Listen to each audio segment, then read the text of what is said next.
After saving his friends from the mouth of the Aghasura demon, Lord Krishna, as a cowherd boy in Vrindavan, brought all his friends to the bank of the Jamuna River and addressed them as follows.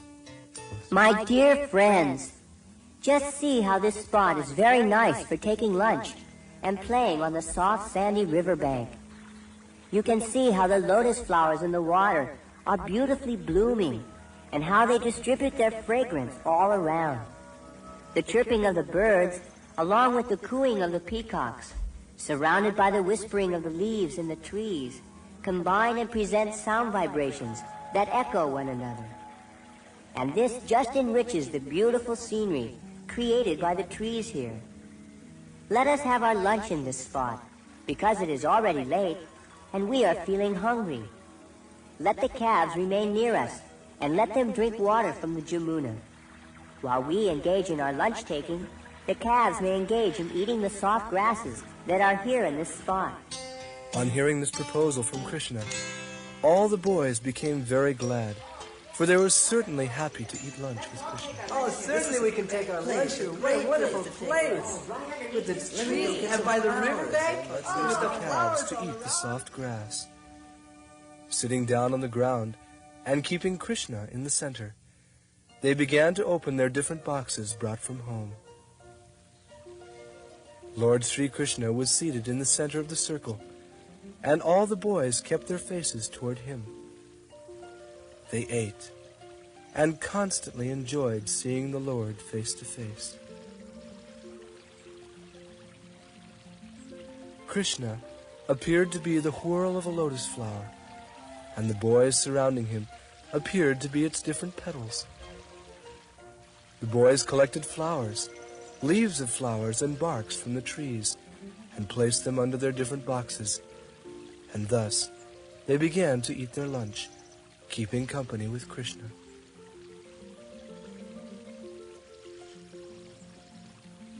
While taking lunch, each boy began to manifest different kinds of relationships with Krishna, and they enjoyed each other's company with joking words.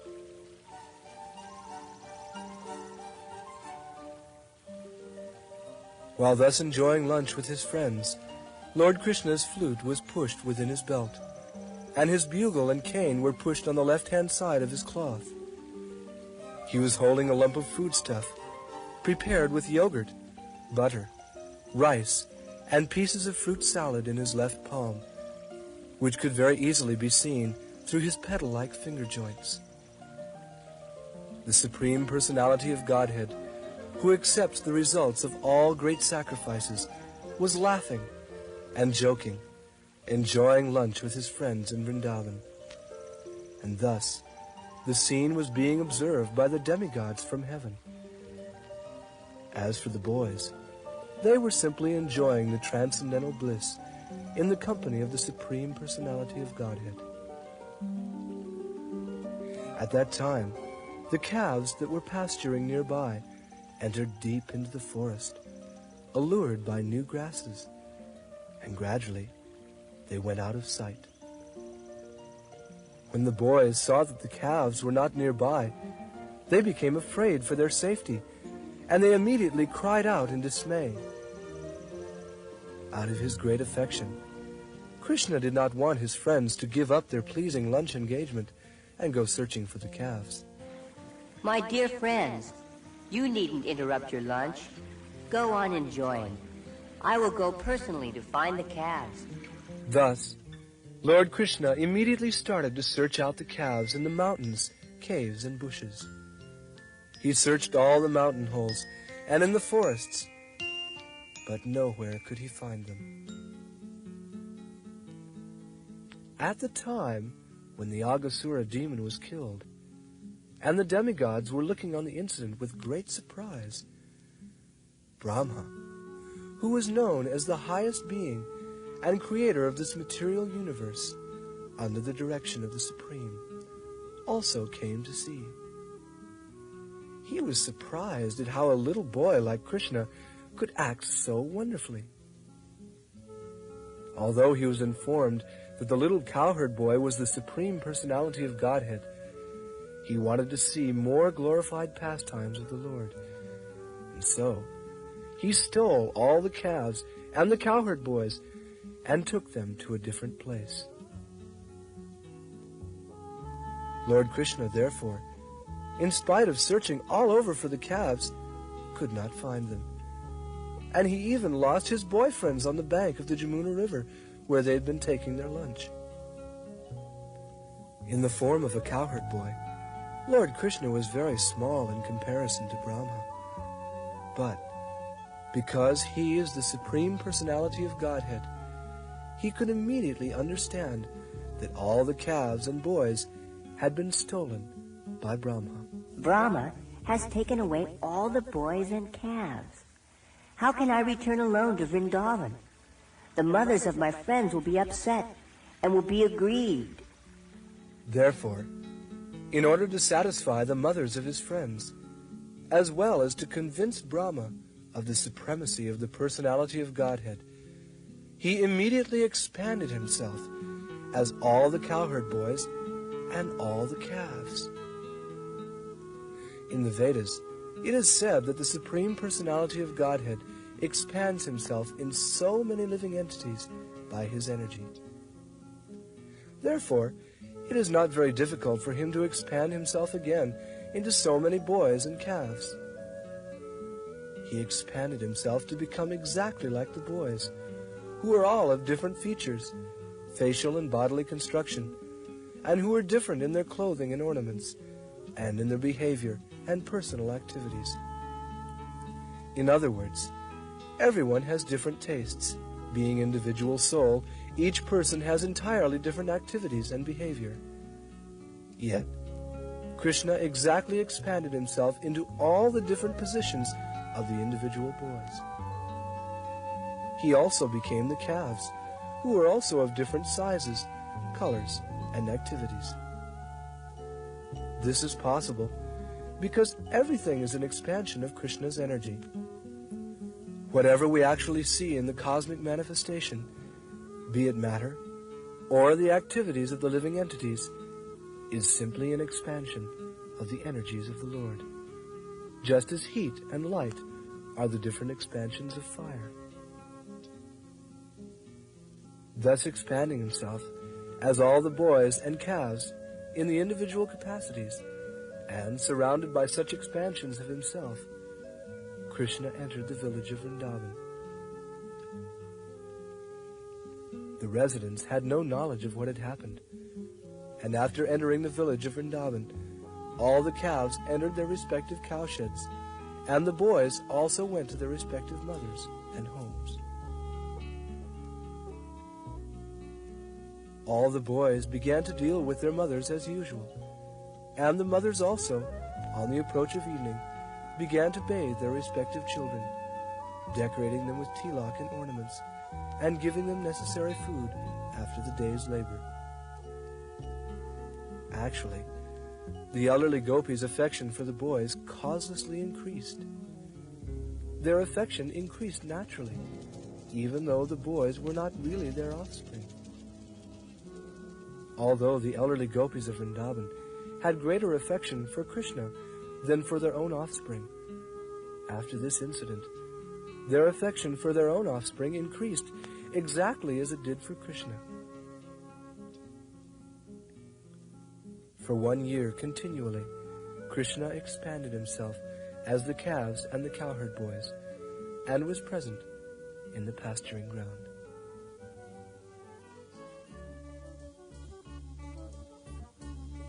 One day, when Krishna, along with Balaram, was maintaining the calves in the forest, they saw some cows grazing on the top of Govardhan Hill. The cows could see down into the valley where the calves were being taken care of by the boys. Suddenly, upon sighting their calves, the cows began to run towards them. They leaped down the hill with joined front and rear legs.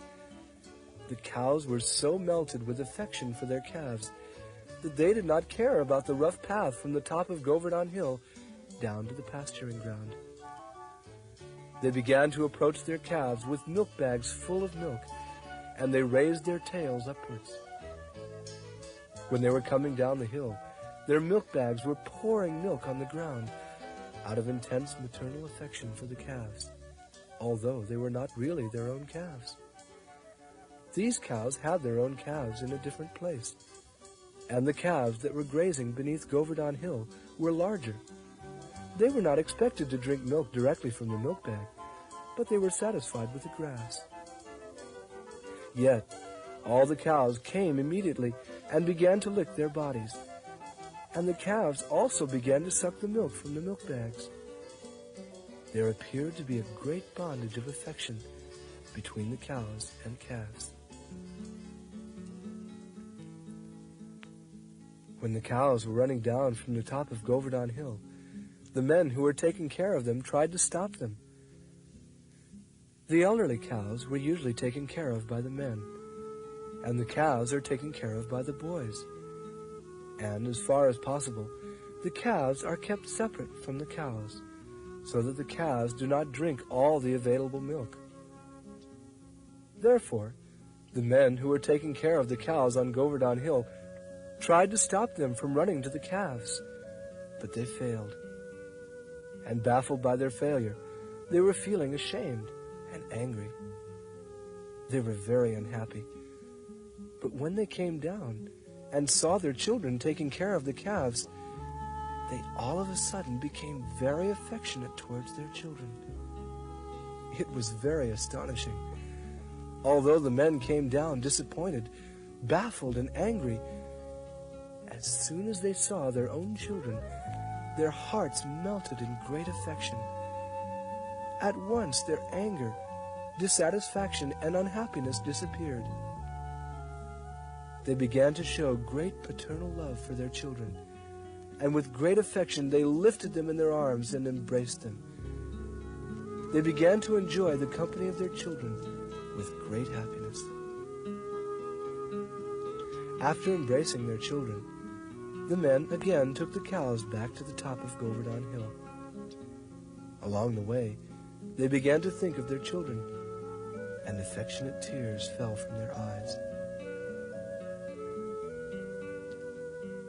When Balaram saw this extraordinary exchange of affection between the cows and their calves, and between the fathers and their children, when neither the calves nor the children needed so much care, he began to wonder why this extraordinary thing had happened.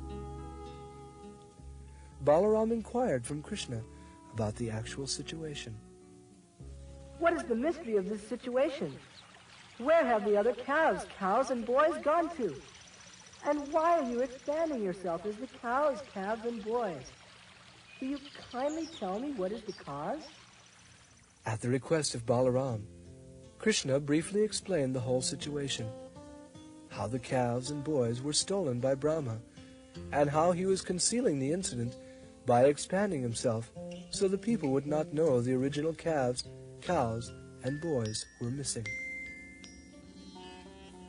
While Krishna and Balaram were talking, Brahma returned after a moment's interval.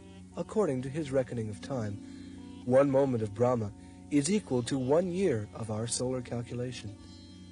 So, after 1 moment of Brahma's calculation, Brahma came back to see all the fun caused by his stealing the boys and calves. But he was also afraid that he was playing with fire. Krishna was his master, and he had played mischief for fun by taking all the calves and boys. He was really anxious, so he did not stay away very long. He came back after a moment of his calculation. He saw that all the boys, calves, and cows were playing with Krishna in the same way as when he had come upon them. Although he was confident that he had taken them away and made them lie down asleep under the spell of his mystic power, Brahma began to think. All the boys, calves, and cows were taken away by me. All the boys, and I know calves, and cows were taken away by me, and I know they are still sleeping. So how is it that a similar batch of cows, boys, and calves are playing with Krishna? Is it that they are not influenced by my mystic power? Have they been playing for 1 year continually with Krishna? Brahma tried to understand who they were and how they were uninfluenced by his mystic power, but he could not ascertain it. In other words, he himself came under the spell of his own mystic power. The influence of his mystic power appeared like snow in the darkness, or like the glowworm in the daytime. When the small mystic power exhibited by Brahma was before the mystic power of Krishna, the master of all mystics, it was practically insignificant.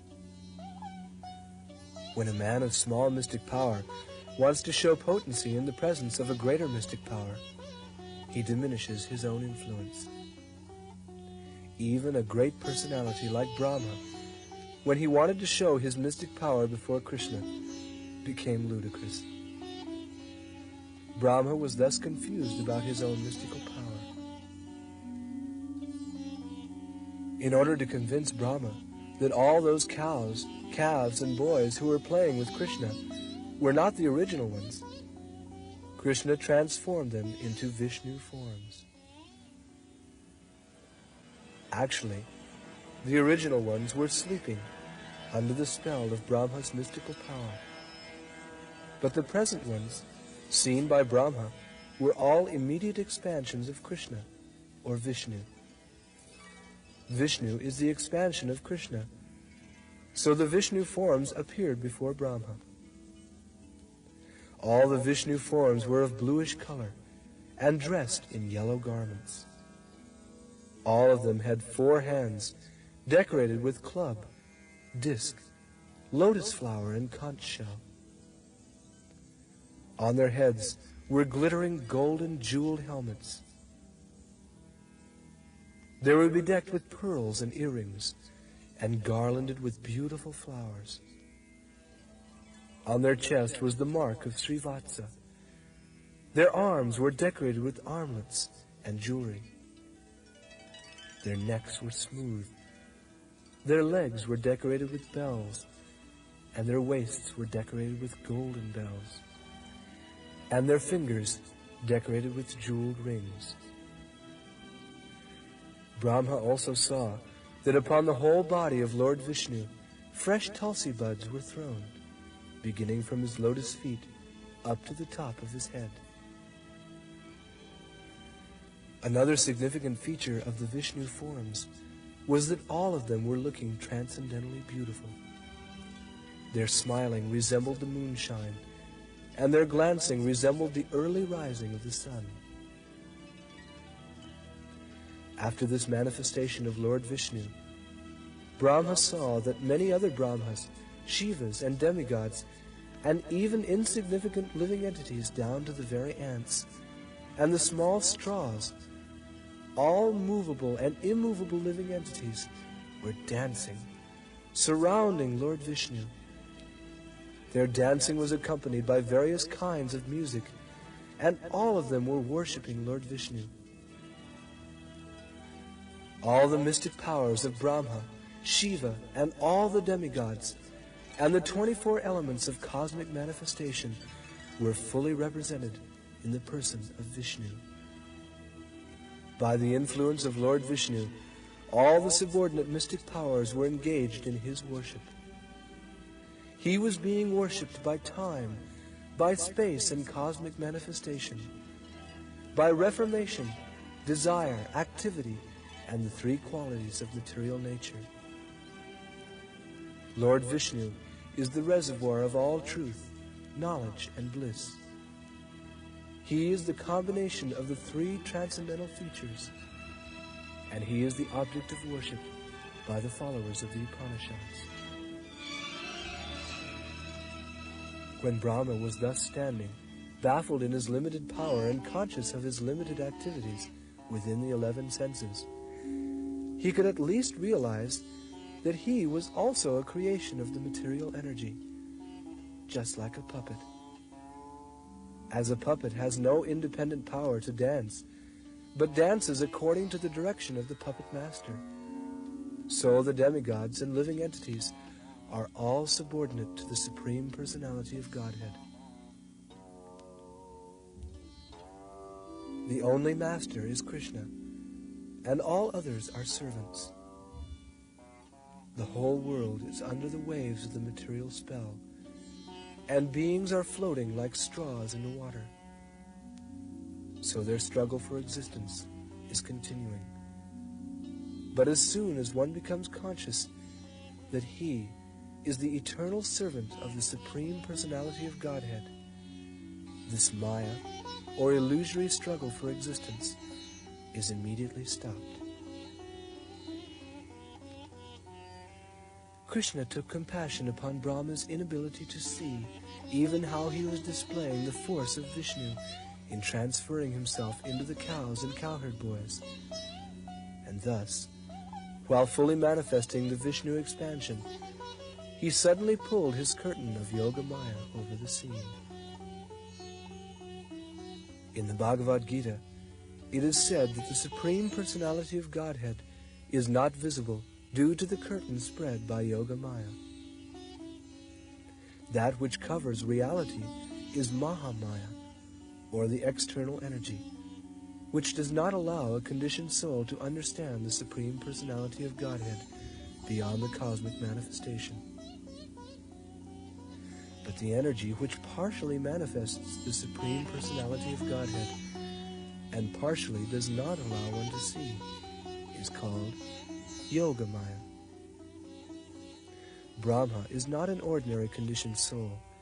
He is far, far superior to all the demigods, and yet he could not comprehend the display of the Supreme Personality of Godhead. Therefore, Krishna willingly stopped manifesting any further potency.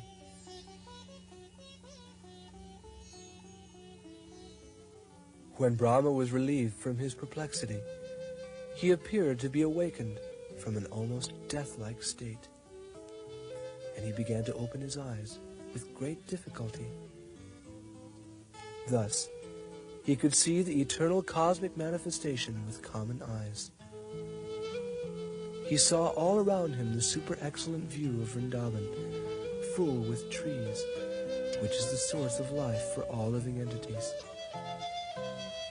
He could appreciate the transcendental land of Vrindavan, where all the living entities are transcendental to ordinary nature. In the forests of Vrindavan, even ferocious animals like tigers and others live peacefully along with the deer and human being.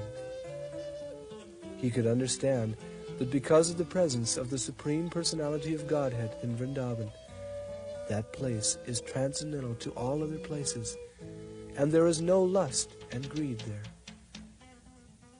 Brahma thus found Sri Krishna, the Supreme Personality of Godhead, playing the part of a small cowherd boy. He saw that little child with a lump of food in his left hand, searching out his friends, his cows and calves, just as he was actually doing 1 year before, after their disappearance.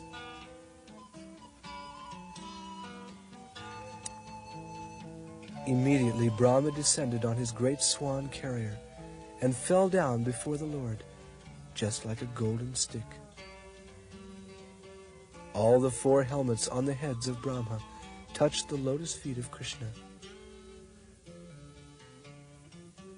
Brahma, being very joyful, began to shed tears, and he washed the lotus feet of Krishna with his tears.